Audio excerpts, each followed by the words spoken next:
This poem is essentially the chronicles of Ezekiel. We all know the whole characterization and narrative of certified Samson's Ezekiel, and how that raised a greater discussion about corporal punishment, child rearing, etc. etc. This poem, I think it's exciting and there's a lot to unpack. For the non-CSEC students, the poem in the description below this video. Where's the poetry in Little Boy Crying by Mervyn Morris?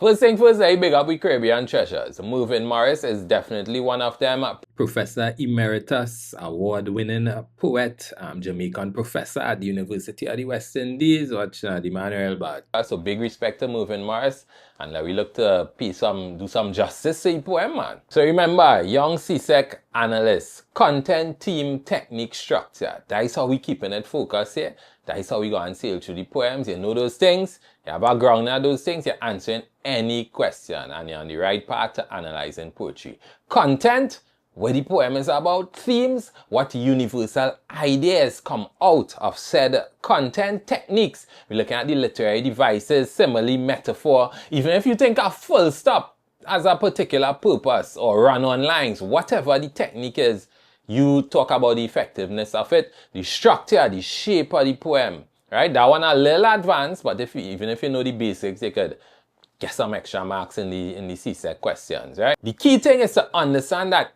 these four areas impact each other. They work together. So you really can't talk about themes without talking about how literary devices help to shape the themes, if all you know what I say. All elements work in harmony. That is the critical thing. And when you get your essay now, you have to come up with a strategy to kind of organize your answer in a nice kind of way. So let me get into the content for Little Boy Crying. So it's apparently an omniscient point of view, looking at how a 3-year-old reacts after he gets blazed from his father and how the father feels about blazing the 3-year-old. Now when we say point of view, we're looking at who telling the story, right? When we say omniscient, I'm referring to the person that telling the story not being present, but kind of like overseeing everything, like God, a kind of omniscient God perspective. And why I said apparently is because although we establish it as an omniscient narrator, that could also be the father reflecting. The father kind of looking back at a past time and reflecting. Still omniscient, but still kind of present. Omniscient, present. Oxymoron. So here what happened. The young child got a quick slap. Bow! Now, where one part would have been. And he started off, oh God, daddy, ting, and wish all kind of bad thing on his father. Right? Meanwhile, the poor father there trying to hold up himself and not give in to his own regret / guilt that he actually hit the child as stingers. And that is what is happening with Ezekiel, right? When Ezekiel either get punished or getting punished, we see the mother always thinking twice. She feeling merciful and sorrowful about whether or not she should have actually done it. And that is the general story of the poem. So once you pick up on the general story of the poem now, you could dive into themes, technique, structure. And I'll try to give you a little quick synopsis of all and harness everything together. So themes, you could pick out one, you name it. Childhood, fatherhood, love, family relationship, discipline, manhood, violence. You could write essays on any one of them themes. And that is what good poetry does. In a short period of lines or a short number of stanzas, you get a wide range of universal thoughts and emotions. I like the theme of fatherhood. I could connect to that. The father in this poem, he faces a mighty challenge. How do I seriously discipline my child and teach them the rigors and realities of life, yet manage the fact that I have to see them cry and throw tantrums and even hate me? I'm going to tell you something. You see, a father's love for child is a different kind of love and all that. When I buff my child, either during the buff or after the buff or in between, I done hugging up my child already. I could empathize with this man here, boy, because I just can't do it all here. And you know, while you're even doing the empathy and the hugging up and thing here, you're wondering if you feel as a parent is a dilemma. Right? Look at this line here. As a matter of fact, look at the whole stanza 3. In stanza 3, the narrator talking, but it's like the narrator talking on behalf of the father. That's why I say the father might actually be the one reflecting. You can't understand. Not yet. The hurt your easy tears can scald him with. You see that word scald? Burn, but that is the ideal word. That is an apt metaphor. The tears of the child burning the father's being. And there's also some irony there too, because we expect that the child is the one who gets the stingers. The child should be burning, but the father in pain too. And as such, we see the father wavering behind the mask. What does this metaphor mean? He wavering, that is movement, because he moving from his stance as a disciplinarian to a tender father who wants to hug the child. How could he be both? How could he straddle that line in the middle? The mask, of course, is another metaphor for hiding his emotions. On the outside of the mask, in other words, what the child is saying is, take your licks, boy. And the father has to wear that to make the punishment seem serious.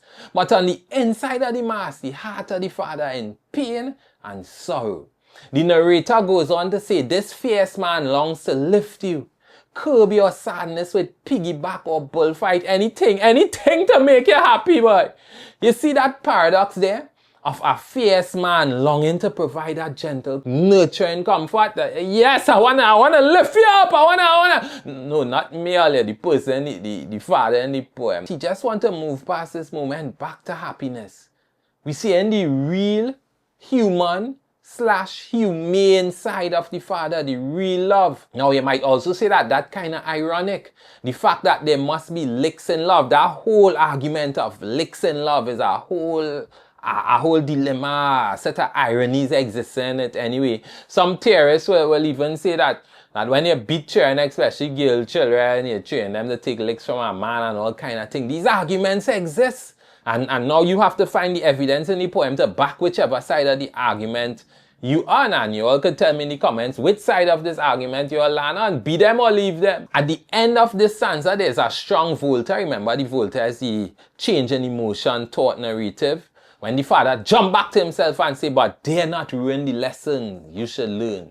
That is the thoughts of the father there as explained by the narrator. So the father stands firm in the fact that he had to do what he had to do. So that particular stanza, we see metaphors, we see ironies, we see how these techniques present the serious questions about fatherhood and child raising. And although the last line is a shift in mood, it stays on theme because it is the father's love and concern for the child to avoid danger or carelessness. That is the reason he punished him. So the love even still there, even though it shifts back to the father saying, yeah, take your licks, boy. Right? And this father, like many men in this stanza, we see in, boy, nobody really understand what he's doing in that moment. Nobody can really understand. As a matter of fact, the child, we know that the child doesn't understand because the child actually looking for the father to feel sorry for him in the earlier stanzas. So whatever mask the father wearing, it's working and he doing what he has to do. As a result though, the child hates him in that moment. And that, my friends, is the worst feeling on earth. The fact that the child does not understand that the father's love waxes abound in that time. And that is the age-old argument, what loving father will hurt his children. Poor Jesus. Let's dive into some other techniques that enhance the theme or the themes that we're looking at. We already see the skillful use of metaphor in stanza 3 to show the father's actual state of mind. But we also see a vivid description of the child's behavior through juxtaposition and song. Now, juxtaposition, for those who forget, you're placing two elements, contrasting elements side by side. One idea next to the next idea to either make one stand out or to minimize one, whatever the technique is. In this case, in the poem's first stanza, the juxtaposition is between the child's current state of being in tears and his previous state. The laughter turn into howls, the relaxedness turn into tenseness. And we also see a juxtaposition of his bright eyes now swimming in tears. Oh gosh, it's the eyes that is killing. These opening lines here make the title real clear. Little boy crying. It's critical that the narrator presents the boy's state of mind in stanza 1 and the father's state of mind in stanza 3. So we can see the complexities on both sides. So that middle stanza there, the second one, we see in a lot of fairy tale allusions. And these fairy tale allusions enhance the child's state of mind that was established in stanza 1. Although the child is naive to a point that he doesn't understand, he's 3 years old or whatever the case is, right? The father is seen as an ogre, colossal beast. The boy want to take revenge. Don't get tapped with them little children, eh? They're evil us when they're ready. He ready to chop down the tree that the giant coming down. Who the giant is? The father.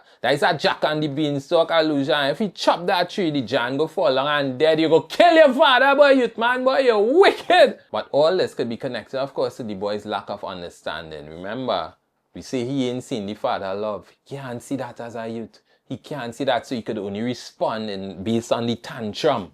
That tantrum-like vibes. We could also look at how sound contributes to meaning. So like we look at that swimming, splashing alliteration, swimming, splashing stand, and it gives us evidence of water, the tears, the flood, and I also think that represents something else. I'll talk about that a little later. And in the last line, we have that quick slap struck. Quick slap struck. Those one-syllable words passing fast. And then we have, of course, the S song is like a stinging slap, of course, which is what the boy collected. And we have a parallel version to that in stanza 2. Plotting deeper pits to trap him in. That is a nice song there for the boy feeling that revenge, alliteration, again monosyllabic words. So remember I say I was coming back to the image of bright eyes swimming. This gives us kind of early evidence of what the boy was actually punished for. So it says bright eyes swimming, tears, followed by splashing barefoot. Right? That is evidence for the crime or the offense that the young boy committed. He was playing in water or playing in the rain. And the way the last line stands out is critical to how the entire structure enhances the meaning. The poem has 4 stanzas. First stanza, the boy and his thoughts. Second stanza, the boy's desire for revenge. Third stanza, the father and his thoughts. Then we have a one-line stanza. Now, a one-line stanza or a one-line poem is called a monostich. And what the monostich does is it usually gives a line extra importance. And in this case, it stands out as the moral of the story. Remember, we had them fairy tale allusions. At the end of every fairy tale, you see a one line.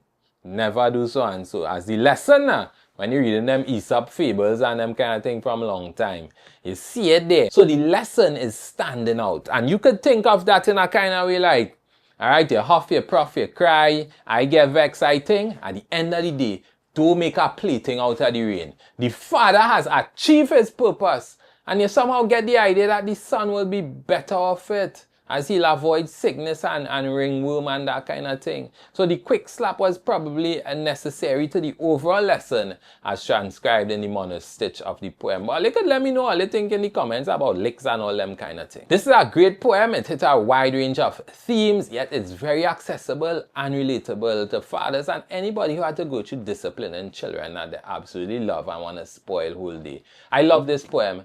9.5 out of 10 on the poetry scale. There's the poetry in Little Boy Crying by Mervyn Morris. Remember to like and subscribe if you appreciated the content, and if there's some text that you want us to analyze, just drop it in the comments below. We'll get it and find out where's the poetry.